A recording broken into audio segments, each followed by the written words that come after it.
चलिए, रक्तस्राव पढ़ने के बाद नेक्स्ट उसी के अंदर टॉपिक है हीमोस्टेसिस। हीमोस्टेसिस क्या होता है? हीमोस्टेसिस हम कहते हैं कि जैसे मान लीजिए बॉडी के अंदर इंटरनल या बॉडी से बाहर एक्सटर्नल हेमरेज चल रहा है, तो उस जो ब्लीडिंग हो रही है उसको आप कैसे प्रिवेंट करोगे, उस चीज को हम हीमोस्टेसिस कहते हैं। तो it is a process to prevent and stop bleeding. Bleeding होने से प्रिवेंट करने को, और ब्लीडिंग हो रही है तो उसको रोकने को हम क्या कहते हैं? हीमोस्टेसिस कहते हैं।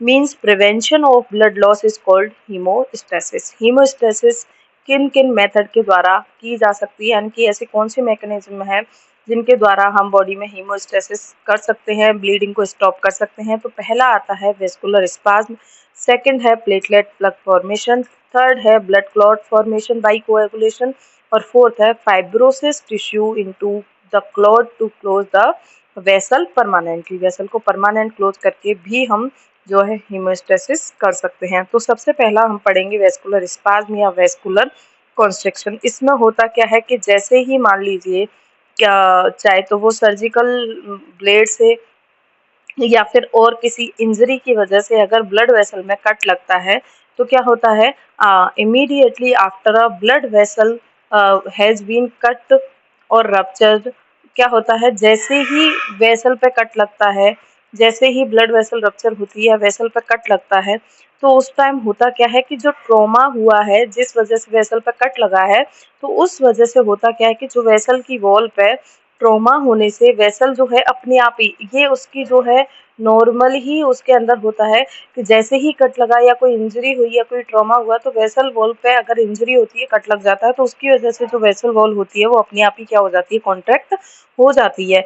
हल्का सा उसमें कॉन्ट्रैक्शन अपने आप ही हो जाता है, जिसकी वजह से क्या होता है कि पहले की अकॉर्डिंग ब्लड फ्लो जो होता है उस एरिया का रिड्यूस हो जाता है। तो जितनी वहां से ब्लीडिंग होती है उससे थोड़ी कम होने लग जाती है। क्यों होता है ऐसा? ये कॉन्ट्रैक्शन क्यों होता है कि जैसे ही कट लगा, कट लगते ही जो है नर्वस रिफ्लेक्सेस क्रिएट होते हैं, जनरेट होते हैं सेंसरी मोटर न्यूरॉन के तहत, उनके कारण वेसल पे जो है मैसेज आता है और वेसल की वॉल जो होती है कॉन्ट्रैक्ट हो जाती है। और क्या है कि जो ट्रोमेटाइज्ड जो टिश्यू है, जहाँ पे ट्रॉमा हुआ है, जहाँ कट लगा है, जो वेसल है, वहाँ पर वह ब्लड प्लेटलेट से क्या होता है? मायोजेनिक स्पाज्म क्रिएट होता है, वेसल की वॉल पर मायोजेनिक स्पाज्म होता है। ठीक है, प्लेटलेट से थ्रोम जो प्लेटलेट वहाँ पे आएंगी, क्योंकि वहाँ पे ब्लड फ्लो हो रहा है, तो प्लेटलेट वहाँ आएंगी। प्लेटलेट के अंदर क्या होता है? थ्रोम्बोएक्सिन E2 वेजो कॉन्ट्रिक्टर रिलीज होता है, जो वहाँ पे जहाँ कट लगा, वहाँ कट लगते ही प्लेटलेट आके क्लॉट बनाना शुरू करेंगी।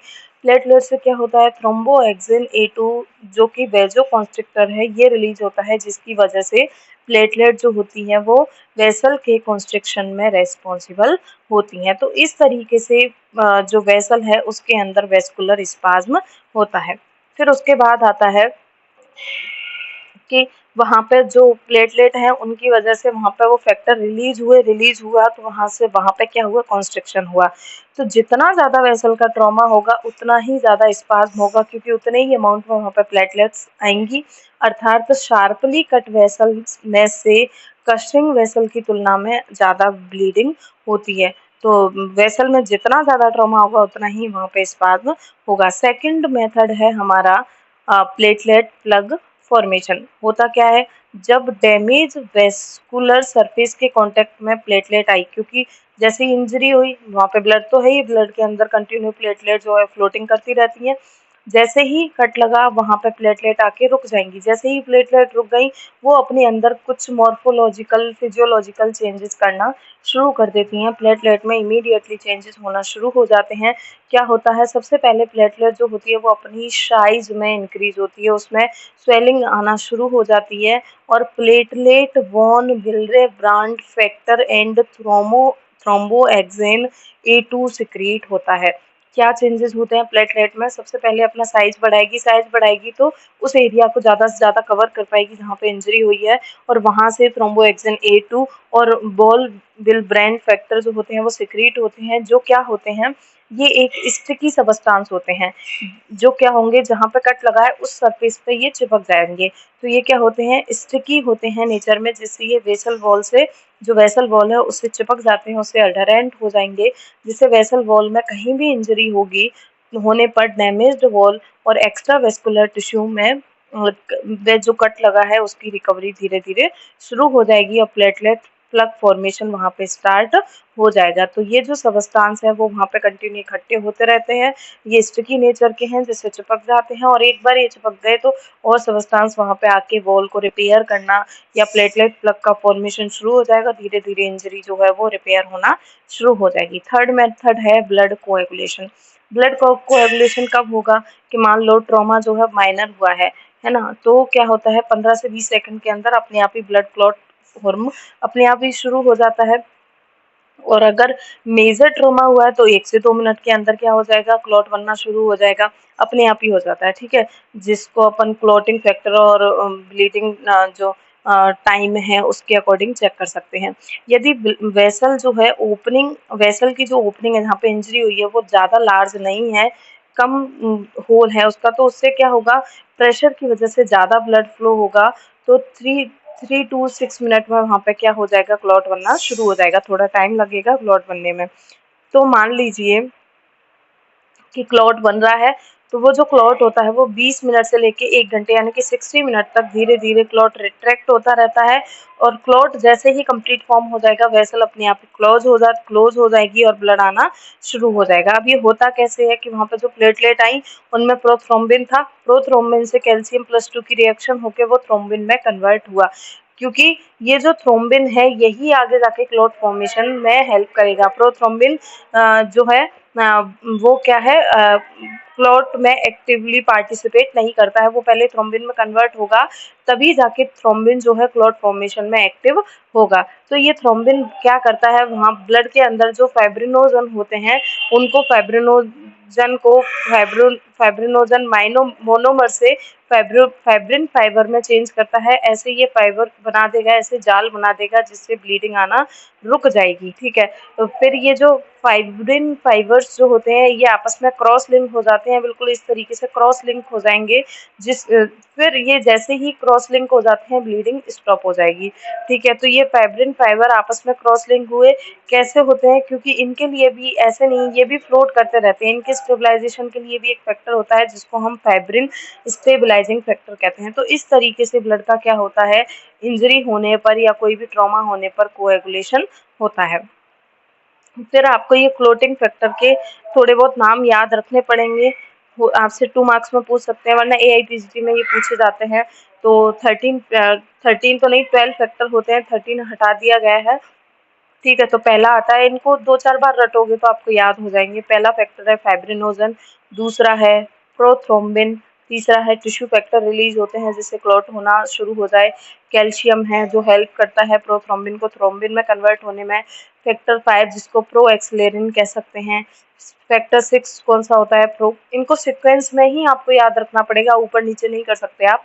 प्रो कन्वर्टिन 7 है सीरम प्रोथ्रोम्बिन, 8 है एंटी हीमोफिलिक फैक्टर, 9th है प्लाज्मा थ्रोम्बोप्लास्टिक कंपोनेंट, और 10th है स्वार्ट्स फैक्टर, और 11 है इम्पोर्टेंट, पूछा गया है 1-2 बार AIPGT में, एक तो 11 पूछा गया है और एक जो है 8 पूछा गया है, 8 फैक्टर का नाम क्या है, और 11 है हेगमैन फैक्टर, 12 है फाइब्रिन स्टेबलाइजिंग फैक्टर, जो क्या बनाते हैं, फाइब्रिन के जो नेटवर्क बनाएंगे जिससे ब्लीडिंग स्टॉप हो जाएगी, ठीक है। तो इस तरीके से ये प्रोसेस है हीमोस्टेसिस का, बॉडी के अंदर कंटिन्यू फॉर्म होता रहता है, ठीक है। फिर उसके बाद नेक्स्ट प्रोसेस आता है,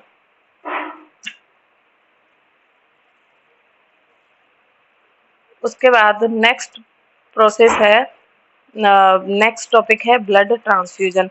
अगर मान लीजिए किसी इंजरी या ट्रॉमा की वजह से ब्लड लॉस ज़्यादा हो गया तो आपको इमीडिएटली उस पर्सन के अंदर क्या कराना पड़ेगा, ब्लड ट्रांसफ्यूजन कराना पड़ेगा। तो ब्लड ट्रांसफ्यूजन जो है सर्जरी में अत्यधिक यूज होने वाला प्रोसीजर है।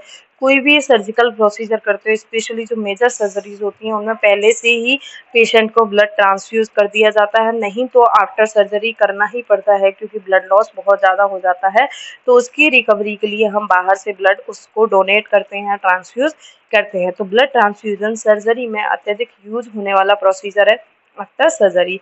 इंट्रा ऑपरेटिव ब्लड ट्रांसफ्यूजन जो होता है वो लाइफ सेविंग होता है, तो सही बात है, क्योंकि ब्लड लॉस ज़्यादा होगा। अगर आप ब्लड नहीं दोगे तो वो सर्जरी या उस डिजीज से नहीं मरेगा, बल्कि ब्लड लॉस से उस पेशेंट की डेथ हो जाएगी। इसीलिए ब्लड ट्रांसफ्यूजन बहुत ज़्यादा ज़रूरी है। एडवांटेज क्या है, क्या क्या लाभ हैं ब्लड ट्रांसफ्यूजन के, कि ट्रॉमा में होने वाले ब्लड लॉस को रिप्लेस करने का फिजियोलॉजिकल वे है।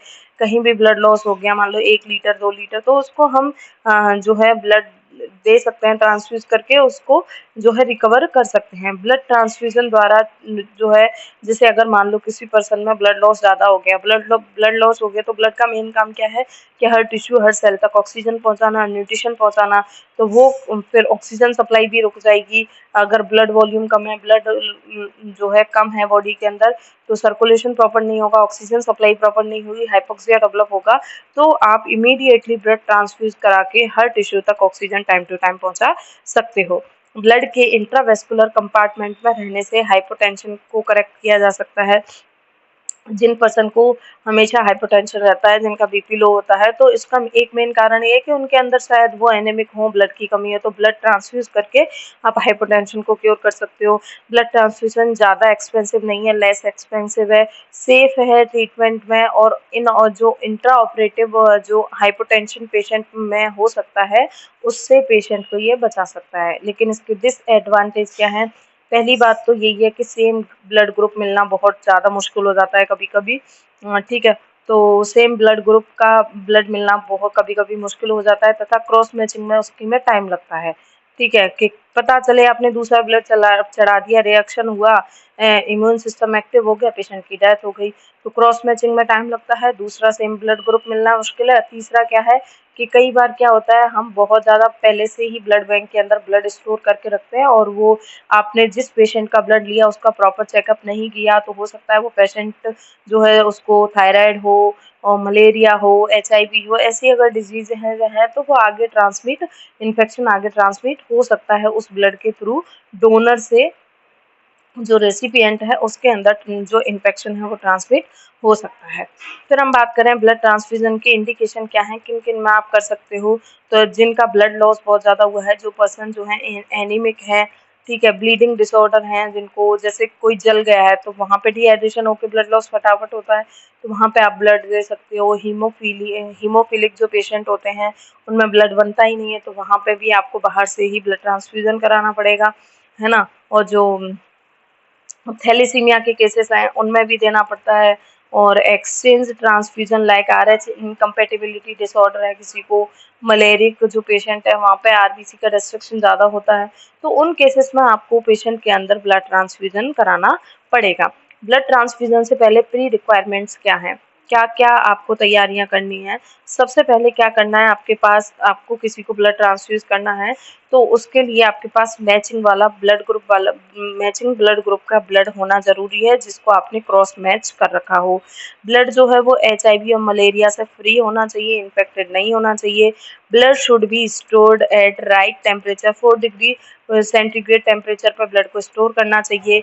21 दिन से ज़्यादा पुराना ब्लड है वो किसी को नहीं चढ़ाना चाहिए। पता चले 2 साल पहले का ब्लड बैंक में पड़ा है, चलो इसे ही दे देते हैं, नहीं, उसके 21 दिन से ज़्यादा पुराना नहीं होना चाहिए। बॉटल के अंदर क्लॉट फॉर्म नहीं होने चाहिए। जो है, आप जब भी पेशेंट को चढ़ाओ तो रूम टेम्परेचर पर चढ़ाओ। ट्रांसफ्यूजन से पहले पेशेंट का रिएक्शन चेक कर लेना चाहिए, हल्का सा उसको देके कि कहीं ये इसके लिए हाइपर सेंसिटिविटी रिएक्शन तो नहीं हो रहा है, तो रिएक्शन चेक कर लेना चाहिए। उस पेशेंट का ट्रांसफ्यूजन के टाइम पे temperature, pulse, respiratory rate, BP, ये सब हमें हर 2 घंटे से उसका मॉनिटर करते रहना चाहिए। तो ये उसकी ब्लड ट्रांसफ्यूजन की कुछ प्री रिक्वायरमेंट्स हैं जो आपको देखनी पड़ेंगी। फिर आता है कि आप एस्टिमेट कैसे करोगे कि इस पर्सन को कितना ब्लड देना है। देने को तो कितना भी दे सकते हैं, लेकिन आप जो ब्लड लॉस हुआ है उसके अकॉर्डिंग उसको कितना डोनेट करना है, कितना ट्रांसफ्यूज करना है, उसके लिए एक डाटा है कि ब्लड लॉस को पहले तो आपको ब्लड लॉस का पता करना है कि इस पर्सन के अंदर ब्लड लॉस कैसा हुआ है, कितना हुआ है। तो ब्लड लॉस को एस्टिमेट करने के लिए ड्यूरिंग सर्जिकल ऑपरेशन क्या किया जाता है, स्पॉन्ज का before and after use weight लेते हैं। जैसे कि सर्जरी में हम जितने भी कॉटन स्वैब या स्पॉन्ज यूज़ करते हैं, तो यूज़ करने से पहले उन स्वैब का या स्पॉन्ज का हमें वेट मेज़र करना है, और फिर आपने उससे जो ब्लड साफ़ किया है, जो ब्लड लॉस हुआ है, उसको भी हम किससे साफ़ करते हैं, स्वैब से या स्पॉन्ज से ही साफ़ करते हैं। तो आफ्टर सर्जरी और बिफोर सर्जरी दोनों टाइम आपको यानी कि ब्लीडिंग स्पॉन्ज का, ब्लड वाली स्पॉन्ज का और विदाउट ब्लड वाली स्पॉन्ज का, दोनों का वेट मेजर करना है। दोनों के अंदर जो डिफरेंस होगा यानी कि आफ्टर माइनस बिफोर जो स्पॉन्ज का जो वेट होगा वो माइनस करके देख लीजिए, वही क्या रहेगा, ब्लड लॉस रहेगा। ठीक है, उसी से हम ब्लड को मेजर करेंगे। फिर ब्लड ट्रांसफ्यूजन जब भी हम करते हैं तो हमें 3 मेन फैक्टर की रिक्वायरमेंट रहती है। सबसे पहले हमें पेशेंट का ऑपरेशन से पहले हीमोग्लोबिन लेना है, उसकी हेमाटोक्रिट जो वैल्यू है उसको मेजर करना होता है। तो नॉर्मल एडल्ट पेशेंट में होता क्या है, O2 कैरिंग कैपेसिटी तब तक अनअफेक्टेड रहती है जब तक उसका हीमोग्लोबिन है वो 8 रहे, यानी कि मेल में तो जो है वो 13 to 18 नॉर्मल वैल्यू है और फीमेल में जो है वो 12 to 15 नॉर्मल वैल्यू रहती है हीमोग्लोबिन की। लेकिन अगर फिर भी उसका हीमोग्लोबिन 8 तक डाउन हो रहा है तब भी उसका ऑक्सीजन कैरिंग कैपेसिटी में कोई फर्क नहीं आएगा। हेमाटोक्रिट वैल्यू उसकी 25% हो, हीमोग्लोबिन उसका 8 ग्राम पर डीएल हो, तो भी उसके ऑक्सीजन कैरिंग कैपेसिटी में कोई भी इश्यू जनरेट नहीं होगा। जिन पेशेंट का हीमोग्लोबिन एंड हीमोक्रिट वैल्यू नॉर्मल होता है वह ब्लड लॉस को टॉलरेट कर सकते हैं, यानी कि उन पेशेंट को अगर आप बाहर से ट्रांसफ्यूज भी नहीं करोगे तो भी काम चल जाएगा। तो आपको ऑपरेशन से पहले हीमोग्लोबिन और हेमाटोक्रिट वैल्यू तो मस्ट है, चेक करनी ही करनी है कि कौन सा पेशेंट है वो ज़्यादा ब्लड लॉस को सहन कर सकता है और कौन सा नहीं। फिर उसके बाद आता है percentage loss of blood volume. यह ब्लड ट्रांसफ्यूजन की नीड को डिसाइड करने के लिए इम्पोर्टेंट फैक्टर है, कितना लॉस हुआ है। तो एज के अकॉर्डिंग ब्लड वॉल्यूम कितना चाहिए होगा कि जो न्यूबॉर्न बेबी है उसमें 90 ml पर केजी बॉडी वेट चाहिए, इन्फेंट में 80 ml चाहिए, एडल्ट मेल में 70 और एडल्ट फीमेल में 65 ml पर केजी बॉडी वेट जो है ब्लड की नीड होती है।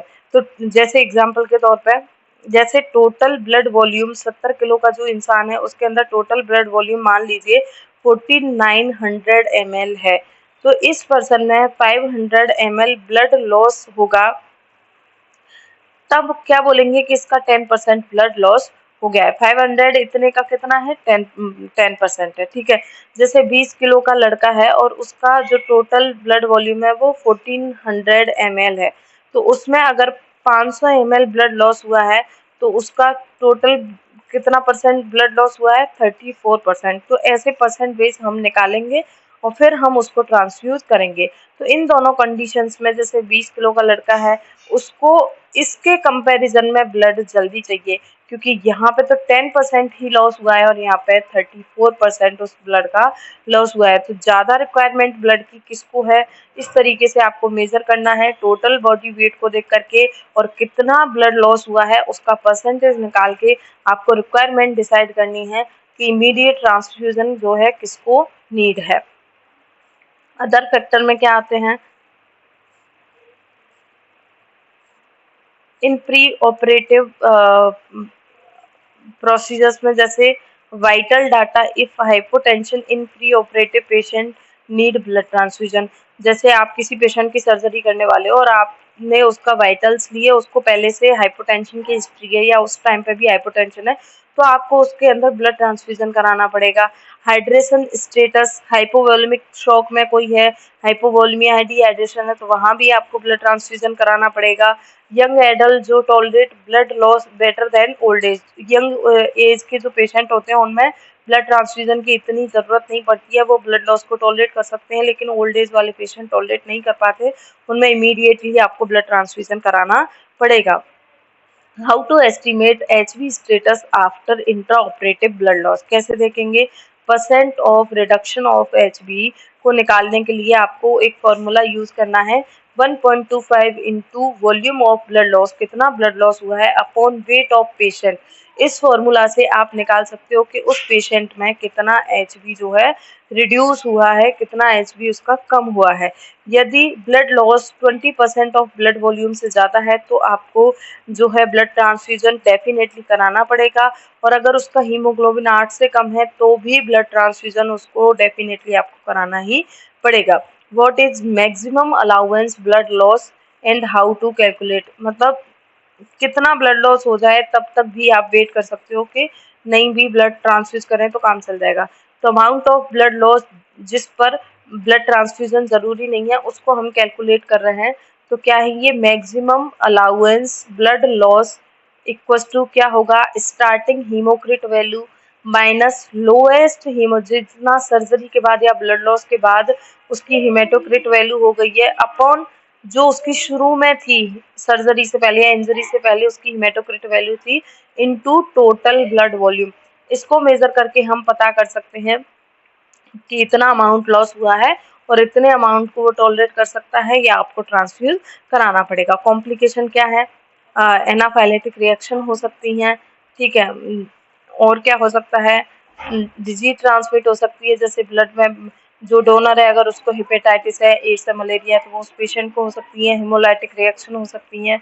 एडवांटेज क्या है, जिस व्यक्ति का ब्लड वॉल्यूम कम हो जाता है उसको रिप्लेस करके मेंटेन किया जा सकता है, O2 कैरिंग कैपेसिटी को बढ़ाया जा सकता है और क्लॉटिंग फैक्टर को भी रिप्लेस किया जा सकता है जिससे उसकी कैपेसिटी और अच्छी हो जाए। तो इस तरीके से आप जो है ब्लड ट्रांसफ्यूजन और हेमेटोस्टेसिस दोनों को पढ़िएगा। फिर उसके बाद आता है नेक्स्ट है ब्लड ग्रुप। ब्लड ग्रुप कैसे देखेंगे, रेड सेल्स में जो एग्लूटिनोजेंस प्रेजेंट होते हैं वो कौन कौन से होते हैं, ए एंड बी, ठीक है। तो आरबीसी पे कौन प्रेजेंट होता है, एग्लूटिनोजेंस, और सीरम में जो एग्लूटिनोजन होते हैं वो होते हैं anti A and anti B. अब सुनना ध्यान से, जब भी हमें ब्लड ट्रांसफ्यूजन करना होता है तो हमें रेड सेल्स पर एग्लूटिनेजन को आइडेंटिफाई करना होता है, उसी के अकॉर्डिंग हमारा ब्लड ग्रुप डिसाइड होता है। तो ट्रांसफ्यूजन के लिए डोनर की जो रेड सेल्स होती हैं वो रेसिपिएंट के सीरम के अगेंस्ट मैच होनी चाहिए। जैसे कि मान लीजिए जो डोनर है उसका ब्लड ग्रुप क्या है, ए है, इसका मतलब क्या है कि उसकी जो आरबीसी होगी उस पर कौन सा एग्लूटिनोजन होगा, ए। इसका मतलब क्या है कि उसके सीरम में कौन से एग्लूटिनिन प्रेजेंट होंगे, जब उसका एग्लूटिनोजन ए है तो सीरम में क्या प्रेजेंट होगी, एंटी बी होगी कि नहीं होगी। तो जो डोनर की रेड सेल्स हैं वो रेसिपिएंट के सीरम के अगेंस्ट मैच होनी चाहिए, यानी कि अगर डोनर ए ग्रुप वाला है तो रेसिपिएंट की जो एग्लूटिनेशंस जो हैं वो उसके एंटी, यानी कि वहां पे भी कौन सा प्रेजेंट होना चाहिए, एंटी बी प्रेजेंट होना चाहिए। अगर ऐसा नहीं होगा तो वहां पे इम्यून मैकेनिज्म चलेगा और पूरा सब डिस्ट्रक्शन हो जाएगा, ठीक है। तो इस चीज का हमें बहुत ध्यान रखना होता है जब भी हम जो है ब्लड ग्रुप मैच करते हैं या ब्लड ट्रांसफ्यूज करते हैं, तो इस चीज का हमें ध्यान रखना होता है। तो जो ए ब्लड ग्रुप वाला है उस पर कौन सा एग्लूटिनोजन प्रेजेंट होगा, आरबीसी पर ए, बी वाले पर बी, ए बी वाले में दोनों होंगे और ओ वाले में कोई भी प्रेजेंट नहीं होगा। इसमें एग्लूटिनिन प्रेजेंट होंगे दोनों ही, एंटी ए और एंटी बी, और B A B blood group वाला है उसमें सीरम में जो एग्लूटिनिन है वो प्रेजेंट नहीं होंगे, ठीक है। इसीलिए क्या है, जो ए बी ब्लड ग्रुप होता है वो यूनिवर्सल रेसिपिएंट है क्योंकि इसके अंदर कोई भी एग्लूटिनिन प्रेजेंट नहीं है, और ओ ब्लड ग्रुप वाला है वो यूनिवर्सल डोनर है क्योंकि इसके अंदर एक भी एग्लूटिनोजेंस नहीं है आरबीसी पर, ठीक है। तो यूनिवर्सल रेसिपिएंट यूनिवर्सल डोनर का भी आपको याद रखना है। फिर बात करें कि टेक्निक क्या होती है ब्लड ग्रुप को मैच करने के लिए, तो ये आपने सभी ने देखी भी होगी कि एक जो स्लाइड लेते हैं हम, तो एक स्लाइड पर एक तरफ तो ग्रुप ए का सीरम और दूसरी तरफ ग्रुप बी का सीरम हम डालते हैं। जिस भी पर्सन का आपको ब्लड ग्रुप मैच करना है उसकी फिंगर टिप को प्रिक करके एक एक ब्लड ड्रॉप दोनों साइड डालते हैं, यानी कि सीरम ए ग्रुप वाले पर और सीरम बी ग्रुप वाले पर दोनों साइड आपको एक एक ब्लड ड्रॉप डालनी है। 5 मिनट बाद आप स्लाइड को अंडर माइक्रोस्कोप एग्जामिन करोगे तो अगर ग्रुप ए सीरम पे, जैसे हमारे पास एक स्लाइड है, ठीक है, यहाँ पे ग्रुप ए सीरम है, यहाँ ग्रुप बी सीरम है, तो अगर ग्रुप ए सीरम पर एग्लूटिनेशन होगा तो इसका मतलब क्या है, ग्रुप ए सीरम पे हो रहा है, यानी कि उसके अपोजिट जाइए फिर अब, तो उसका ब्लड ग्रुप क्या होगा, पर्सन का बी होगा। और अगर ग्रुप बी वाले पर एग्लूटिनेशन हो रहा है यानी कि उसके अगेंस्ट एग्लूटिनिन प्रेजेंट होंगे, यानी कि उस पर्सन का ब्लड ग्रुप क्या होगा, ए होगा। और अगर दोनों पे एग्लूटिनेशन हो रहा है तो ब्लड ग्रुप ए भी होगा, और एक भी तरफ एग्लूटिनेशन नहीं हो रहा है तो ब्लड ग्रुप क्या होगा, ओ होगा। तो इस तरीके से आप लैब में ब्लड ग्रुप को आइडेंटिफाई कर सकते हो। ब्लड ट्रांसफ्यूजन से पहले डायरेक्ट क्रॉस मैचिंग जरूरी है।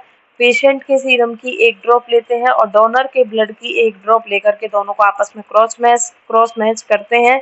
यदि एग्लूटिनेशन नहीं है तो आप ब्लड जो है वो कंपेटिबल है, यानी कि ब्लड जो है उसको डोनेट कर सकते हो। क्लियर है बात? तो ये आपका था ब्लड ग्रुप, कंप्लीट होता है ये वाला पूरा टॉपिक है आपका।